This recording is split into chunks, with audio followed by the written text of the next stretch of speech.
тікелей эфирде де балаларменен тікелей жұмыс жүргізгім келеді. Мен ұмытып кетпей тұрып осы жерде айтып кетейін мен. Келесі тікелей эфирде амандық болса, Құдай қаласа, аманшылық болып тұрса, енді үлкен адам болғасын не болып қалатынын білмей қаламыз ғой. Аманшылық болып тұрса, балаларды тікелей эфирде ойнатамын. Тікелей эфирде балаларды ойнатамын. Сондықтан балаларыңызды да соған дайындаңыздар сіздер, құрметті ата-аналар. Ол балалармен өткізу үшін мен мүмкіндігінше сенбі күні өткізуге тырысам. Жаңа хабарды тікелей эфирде ойнататын болғандықтан, балаларға пікір тастап, соларға балалармен байланыс жасайтын болғандықтан, мүмкіндігінше бос күні балалар сенбі күні Құдай қаласа өткіземін. Өйткені ертесіне дем алсын, олар шаршатып алмауымыз керек балдарды, сабақтарын оқысын, ойнасын арасында. Сондықтан мен сенбі күні өткізуге тырысамын. Сіздерге де айтып қояйын, құрметті ата-аналар, жұма күні ертерек жатқызып, балаларды шаршатпай, мүмкін таңертең болып қалама, түске болып қалама, өткізем ғой енді. Соған балаларды тынықтырып дайындаңыздар. Мен жаңа айттым, мен өте үлкен әжемін, сондықтан ата-аналар, сіздер де менің балаларыммен жассыздар, тіпті менің балаларымнан көптеріңіз кішісіздер. Сондықтан мен сіздерге жаңағыдай тікелей жаңағы әжең тапсырма айтып отқандай айтып отырмын. Ертерек жатыңдар жұма күні, сенбі күні дайын тұрыңдар, тынығып алыңдар деп айтып отқан себебім сол. Оны өздеріңіз де білесіздер, бірақ мен әжең ретінде әжелер өзінің солай ақылды жаңағы несін білгенін айтқысы келіп тұрады ғой. Оның үстіне сіздер шаршап қалмасын, балалар шаршап қалмасын деп жатыр. Осыны ескеріңіздер. Келесі осы апта аяқталса, Құдай қаласа сенбі күні жүргізуге тырысам. Ал енді әлде қалай бір жағдай болып сенбі күні өтілмей қалса, жексенбіге қалай да балалар демалыс күндеріне ыңғайлағым келіп тұр, соған өткіземін. Тікелей эфирде ойнатамын, сұраймын, айтамын деп, осы оның кезінде көреді. Енді ары қарай жылжайық.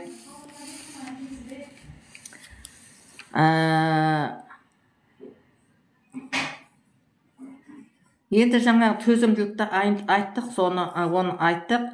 Сосын жаңағы балаға мен кейбір оқулықтардан да алдым, бірен-саран өлеңдерді алдым. Егер соны бала менен тыңдап, әбден бала ұғып алады ғой, соны тыңдаса, онда бала ол сабаққа ол күні дайындалмаса да дайын болып барады. Сол күні сол өлеңді мазмұнын менің айтқан бойынша айтып берсе, ол оқушы дайын болып барады, айта алады, тыңдап отырса. Сосын оның үстіне кейбір сабақтардан мәліметтерді бала түсінбей қалуы да мүмкін.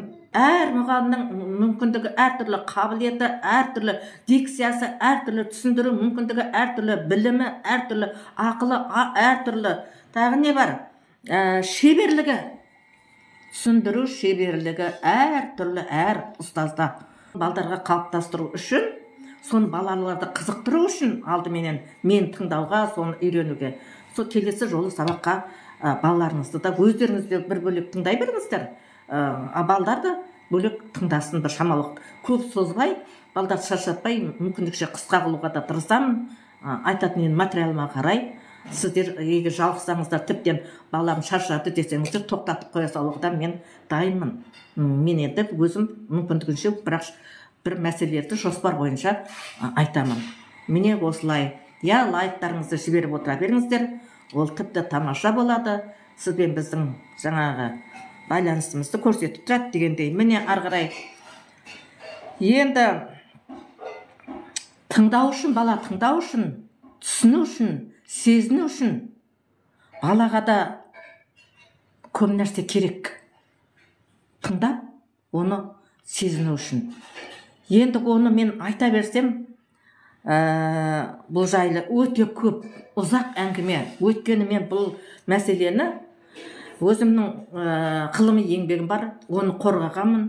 Ол білім саласына ұсынылған педагогикалық, психологиялық зерттеулер нәтижесінде оқу тәрбие жұмыстарын комплекс негізде жүргізудегі мұғалімнің рөлі деген тақырыпта болған. Сонда мен бұл нәрсенің бәрін зерттеп, бәрін толық тексеріп нәтиже шығарғанмын.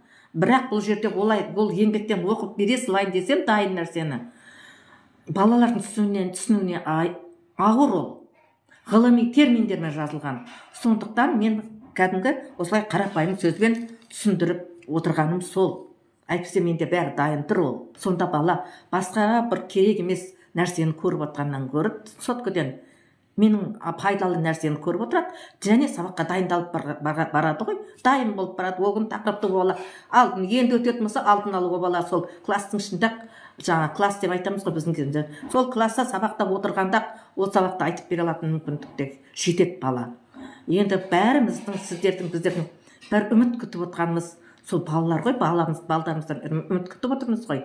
Егер соны маған толық қызығып арғай сабақты жалғастыратын болса, өзіңіз құрметті ата-аналар балаларыңыздың бірте-бірте жақсылығын көріп қуанатын болатын шығарсыз деп ойлаймын. Алла қабыл етсін соны. Енді ары қарай енді бастайық. Ол үшін еңбек керек. Енді бір ән айтып кішкене сіздерді де өзімді де сәл демалдырып алайын, иә? Жайма шуақ көктемнің жасыл күні, балбұлақтан естисің мың күлкіні, аспан асты тек саған құмартқандай, тамыл жиды аулақта бұлбұл үні. Аялап тербеткен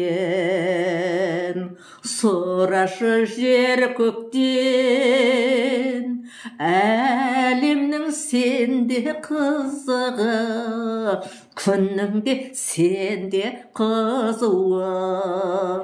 Бір көзің аңсарым, бір көзің жан жарым, әлемнің сендерде қызығы, күніңде сендерде қызуы. Сендерсің аңсарым, сендерсің балдарым, сендерсің аңсарым, сендерсің балдарым. Міне burada талдайтын болсақ, жайма шуақ көктемнің жасыл күні деген өзінен өзі түсінікті. Күннің бір әдемі жайма шуақ күні, тамаша болып тұр. Балбұлақтан естисің мың күлкіні дейді. Мың күлкіні. Балбұлақтан, яғни таудан сылдырап ағып келе жатқан бұлақтың күлуі, адам сияқты күлуі мүмкін бе?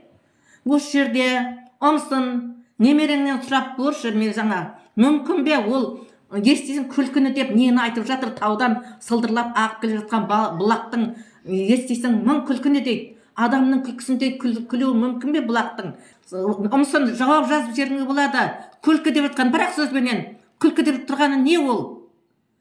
Бұлақтан кез келгеніңіз жіберуге болады. Бұлақтан естіліп жатқан күлкі дейді, мың түрлі күлкіні естисің дейді. Ол не ол күлкі деп отырғанымыз? Жазып жеріңіз бірақ сөзбен. Не ол? Яғни судың таудан ағып бұлақпен тау мен тасты аралап келе жатқан судың несі? Сылдырын не деп көрсетіп тұр бұл жерде? Күлкі деп ақын көрсетіп тұр. Балбұлақтан естисің мың күлкіні деп.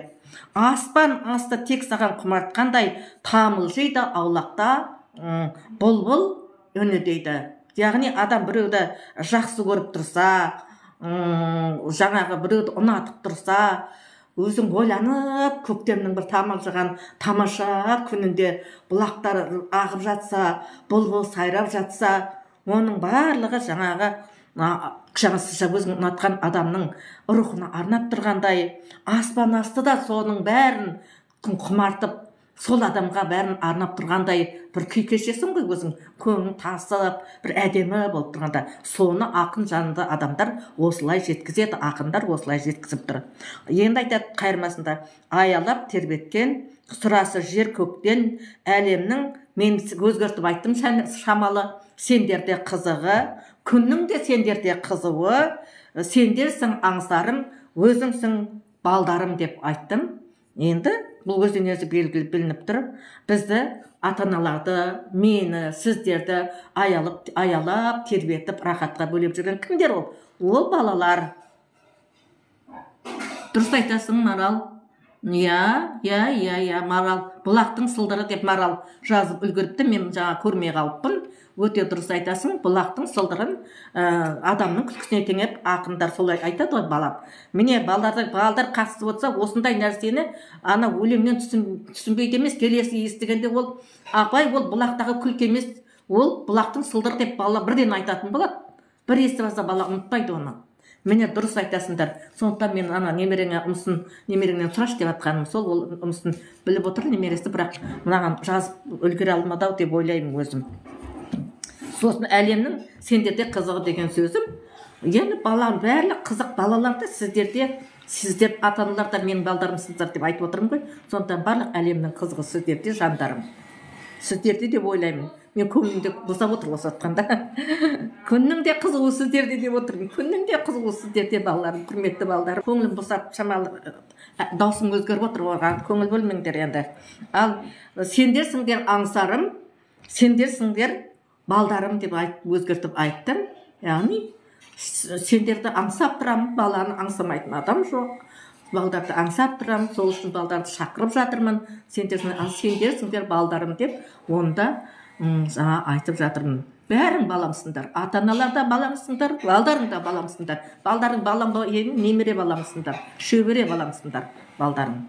Бірақ өсіңдер, өніңдер, көбейіңдер, маған жақсы ол.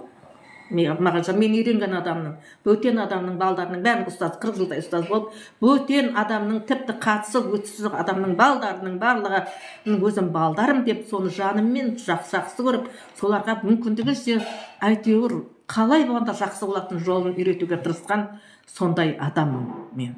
Сондықтан сіздерге де мен соны тілеймін, айналайындар жандарым.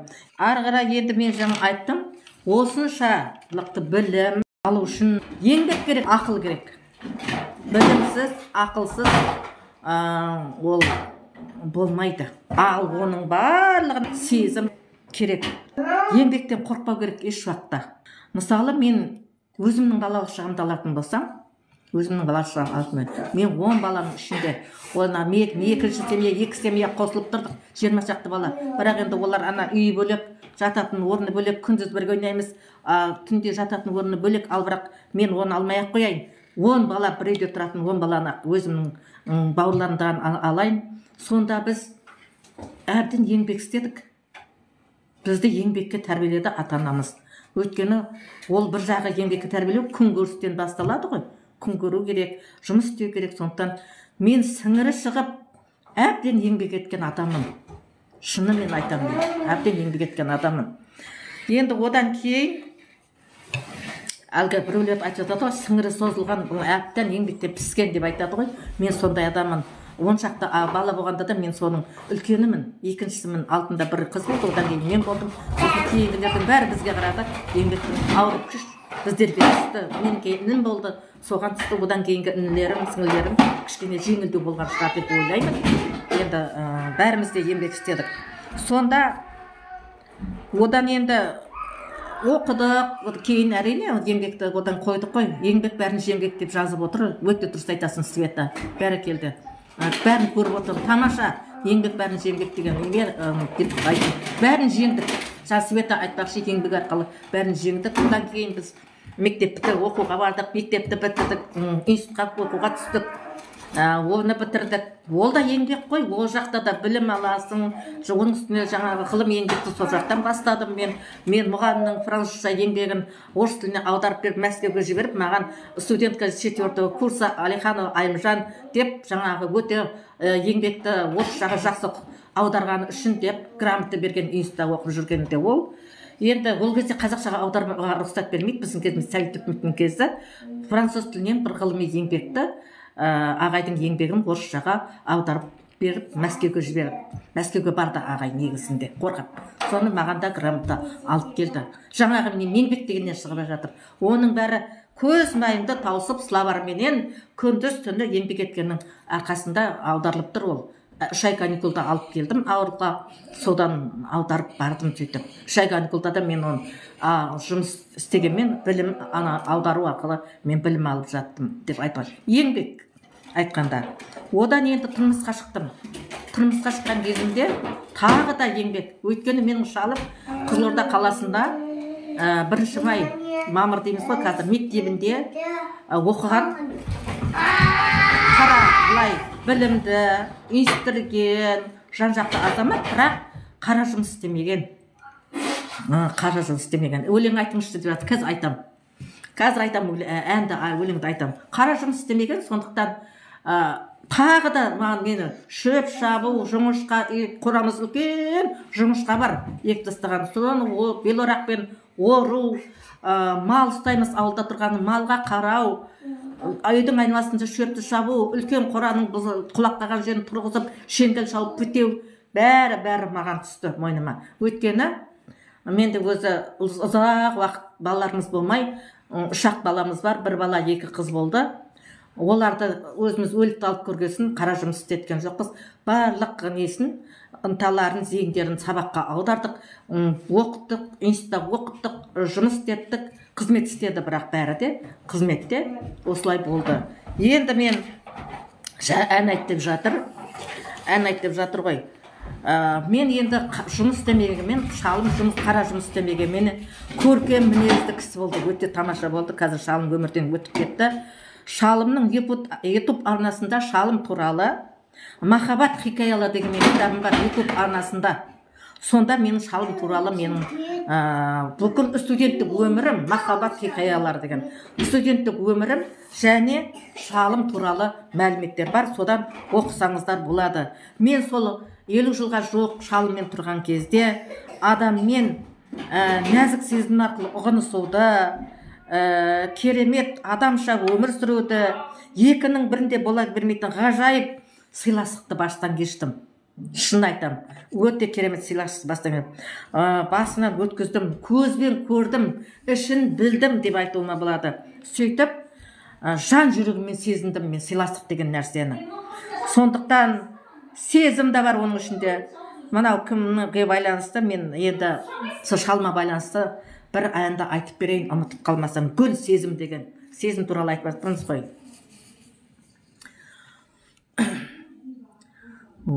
Шалым туралы, шалма арнап әңгіме қасын айтып жатырмын. Өмірде тағдыр айдап кездестім өзіңменен, кезім боп балбыл жайынап, қайғымың сезілмеген, тұңғиық көзіңдегі бөлендім шапағатқа, бұл нәзік сезім беді, бұл әлде махаббат па, бұл нәзік сезім беді, бұл әлде махаббат па, бұл нәзік сезім беді, бұл әлде махаббат ба. Бейнеңе елжіреген, тым ұзақ жаутаңдадым, жанымның мөлдіреген сырларын айта алмадым. Келеді құшақтағым, келеді еркелегім, ешкімге ұқсатпадым, не деген көркем еді, ешкімге ұқсатпадым, не деген көркем еді, ешкімге ұқсатпайман, не деген көркем еді, ешкімге ұқсатпайман, не деген көркем еді деп шалымды бір есіме түсіріп жатырмын. Анау бір сөздер бар, келеді құшақтағым деп. Әрине қазір олай емес. Жастық бұл енді мынау ән, басқа ақынның әні. Кезінде, жас кезіндегі айтты ғой, өмірде тағдыр айдап кездестім өзіңменен, кезім боп балбыл жайнап, қайғының сезілмеген. Әрине жастық кезде адам қайғы мұңды онша сезбейді. Сол махаббаттың беріліп, махаббаттың болуымен дегендей біраз жылдар өмір сүреді. Одан кейін үлкен сыйластыққа ұласып, жаңа алтынды айтып кеттім мен. Өте тамаша адам өмір сүреді. Бұл енді сол келеді құшақтағым, келеді еркелегім деп айтып жатқаны, сол жастық кездегі адамның көңіл күйі, семьялы болған кездегі деп айтуға болады. Ал енді ешкімге ұқсатпаймын, не деген көркем едің деген сөздері бар ішінде. Сонда шындығында да менің шалым ешкімге ұқсата алмаймын. Шалымды өте көркем мінезді кісі болды. Тамаша, өте тамаша кісі болды. Жаның рахаттанып жүреді, нұрға бөленіп жүресің. Ол кісі кіріп келгенде үйге нұр келген сияқты болады. Мен кіріп келгенде ол кісіге де солай болады екен, рахаттанып тұрады екен. Бірімізді біріміз толықтырып тұрдық деп айтуға болады. Сондықтан сіздерге де мен үйдегі махаббаттарыңыз өте баянды болсын, бала шағаларыңыз алдында сондай бір күшті сезіммен, әдемі сыйластықпен жүргендеріңізді балдарыңыз көріп жақсы болып өтсін дейміз. Оларға да сондай өмір берсін дейміз. Біздің балаларымыз сондай көріп өсті. Әрине енді айтуға тура келіп тұр, әлгі қайта құшақтасып, сүйісіп, ондай емес. Біздерде әдемі сыйластық арқылы, бір-бірімізге әдемі сыйластық, бәрі ішкі сезімменен кімге менің жаным не қалап тұрғаны ол кісі біліп тұрады, ол кісінің жаны не қалап тұрғанын жай тіршіліктің өзінде, күнделікті болып жатқан тіршіліктің өзінде сондай бір-бірімізді сезініп, керемет бір сыйластықпен өмір сүргенімізді қазір балаларымыз біледі. Бәрі семьялы, отбасы бар, бәрі айтады, өзімізге айтады. Сізден енді шал жоқ, қазір маған айтады: мама, сіздерден көргенімізді, өте сыйластықтың үлгісін жақсы көрдік қой, ол біздің өмірімізге үлгі болды дейді. Олар да өздері бір жолдастарымен әдемі сыйласады, жақсы бір-бірін түсінседі деген сияқты. Енді Алланың бұйыртқаны шығар өмірлеріне. Дегенмен қай жерде қалай сыйласу керектігін бізден де ептеп көрді деп ойлаймын. Әркімнің өзінің санасына байланысты, біреудің өмірінің бір көшірмесі болмайды, оны өздеріңіз жақсы білесіздер. Дегенмен айтқан тәрбие деген кішкене болса да адамға әсер етеді, түсінуіне, соны келешек өзінің өмірінде практикада болса қолдануға деген сияқты. Содан ғой мен сіздерге балдарды әкеліңіздер, балдарды естісін, балдарға да үйретейін деп, как будто менің балаларым сияқты, менің немерелерім сияқты сіздердің жандарыңызды қоймай атқаным сол. Әйтпесе не болсаң о бол, әлгі қазақша сөз ғой, күл болмасаң бүл бол десем, мен сіздерге өздеріңіз отырсаңыздар болды деп отыра берер едім. Өздеріңіздің отырғандарыңыз әрине өте жақсы, баланың қасында отыруларыңыз керек, отырған жақсы. Бала қалай сезініп отырғанын сіз өзіңіз көзіңізбен көріп байқап отырасыз. Менен де түсінбей қалған жер болса өзіңіз жеткізесіз. Сондықтан бұл жақсы нәрсе деп ойлаймын. Мен енді мынандай серьезный нәрсе дейді ғой, серьезный тақырыпқа кетіп қалып жатырмын. Өйткені балдарды бірдеңе білсін деп ұстаз болған адамға қиын ғой. Сондықтан жаңағы соған кетіп қалып жатырмын. Енді ән айтсақ ән айтайық. Мен әнді қарайын, мен бірақ ән дайындап келмеппін. Мен көзіме түскенді айта берейін мен. Бұл енді сондай бір тәрбиелік мәні зор деп айтпаймын, бірақ әрі әзілге де байланысты. Жаңа темекім беткен кезде ойыма түсіп кетті менің. Мен жаңа қайынсіңілдерім бар менің ауылда. Мен де бір кезде келін болғанмын ғой, жеңге болғанмын ғой. Сол қайынсіңілдерім маған ойнайды: ағам, сен өзің ағама жабысып келгенсің дейді. Қазақпыз ғой барлық жерде. Әйтпесе сені ағама алмайтын еді, анау мынау деп айтады. Сонда мен айтамын: ол ағаң маған қызыққан, ол қалада, Қызылорда қаласында оқыған, орысшаға жетік ағаң. Сондықтан маған орысша өлеңдер де арнаған мен үшін деп әзілдеп айтамын да, жаңа орысша әндерді айтып беремін. Сонда біреуін былай деп айтамын: менің атымда Айымжан дегенді орысша ол Анечка деп айтатын деп. сөйтіп маған мынандай ән арнаған деймін. Соны сендерге де айтып берейін. Айко деп айтқан деймін. Айко деп, Анечка, Айко деп еркелетіп айтқан мен деп айтамын. Сонда былай деп айтамын. Айко, я всерьез задаю такую вопрос. Айко, любишь или нет? Айко, пойми ты меня. Айко, не мелочи на меня. Айко, дай ответ. Айко, я стал водку пить. Айко, она фу, курит. Айко, все из-за тебя. Деп айтқан деймін. Ары қарай сосын жалғаймын. Айко, я вчера подождал тебя. Весь тоненький я промок, но идти я не смог. Айко, будь моей. Айко, я стал водку пить. Айко, она фу, курит. Айко, все из-за тебя. Айко, я стал водку пить. Айко, она курит. Айко, все из-за тебя. Айко, будь моей. Деп маған жалынған деймін. Сосын ана қайынсіңлерім одан сайын менімен әзілдесіп ойнап, әбден бәріміз рахаттанамыз. Сосын одан кейін тағы бір неғанда тағы мынандай өлеңді айтып беремін. Ағаң мені ұзақ күтіп тұрған деймін. Құдайдың күніне ол келіп мені күтіп тұрады деймін. Сосын әнін дайындап келеді, айтатын. Жалынады маған ағаларың деймін. Жалынған деймін. Сосын мына әнді айтып беремін. Заходу дали погас,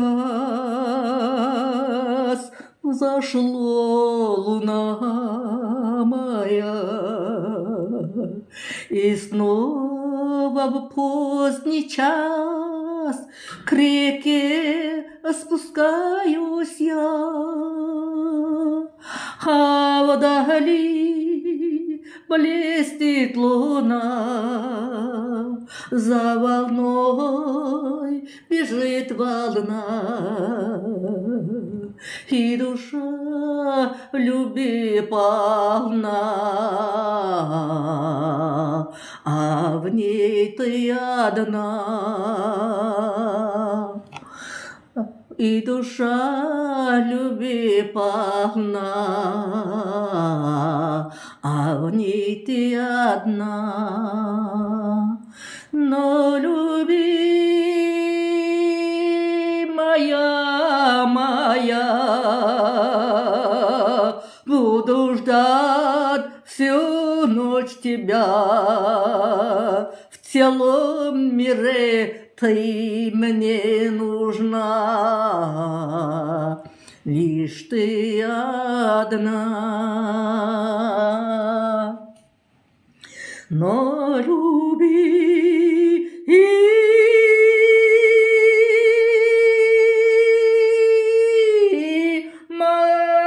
моя, буду ждать всю ночь тебя. В целом мире ты мне нужна, лишь ты одна.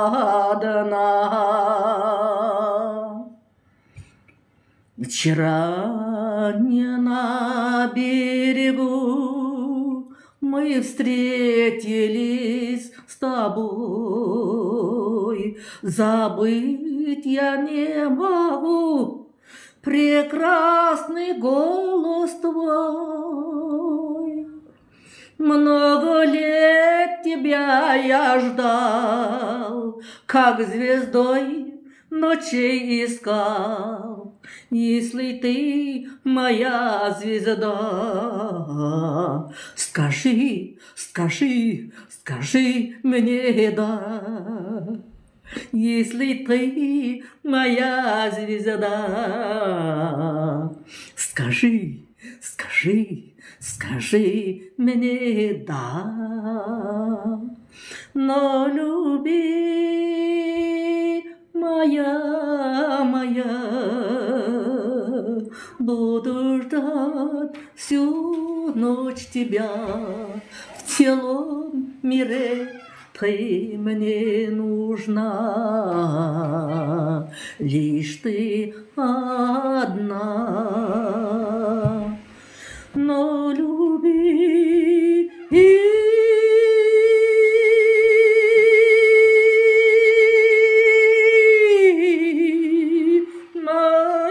моя,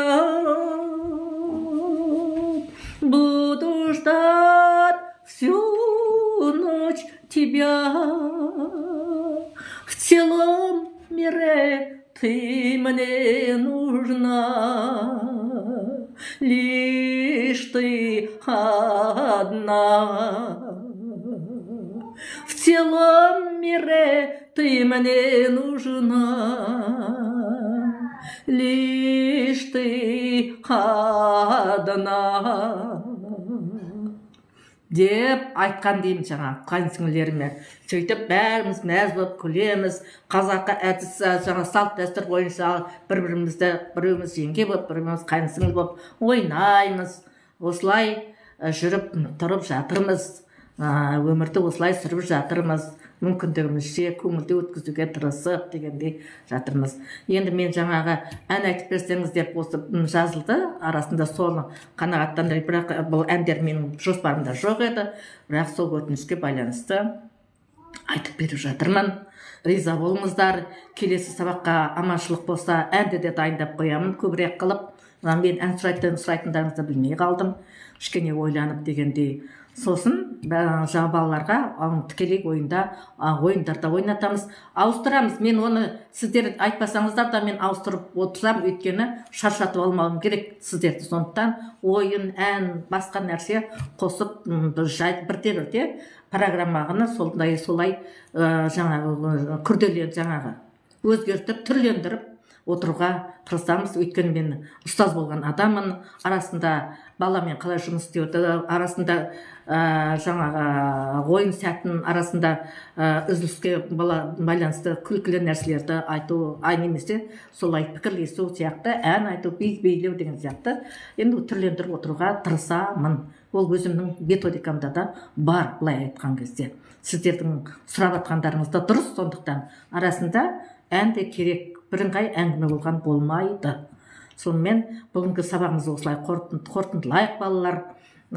Келесі сабаққа жаңағыны айттым, балдарыңызды да кіргізіп, көрші қолаңға немесе өзіңіздің бір жаныңыз ашитын кісілер бар ма, жаныңыз ашитын мұғалім, ұстаздар бар ма, қыздарыңыз, ұлдарыңыз ұстаз болуы мүмкін. Сонда ұстазға қандай нәрсе керек, соны бәрін көрсін, өзіне керегін алады, мені бәрін көшіріп алсын демеймін, бірақ көп нәрсе үйренеді деп ойлаймын өзім.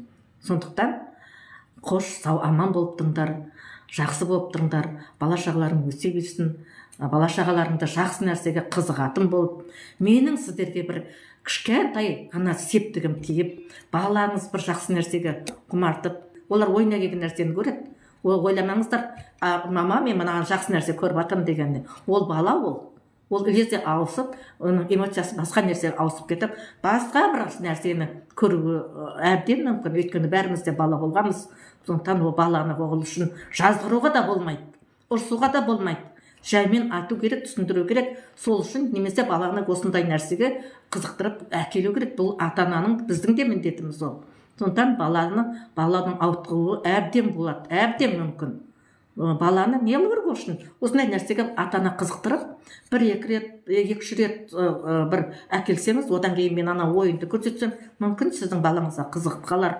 Енді қызықпаса зорлап, жоқ осыған деп, маған қатыс деп мен оны айта алмаймын. Бірақ мүмкіндігінше балаға пайдалы, қызық болуға тырысу керек, солай жұмыс жасау керек.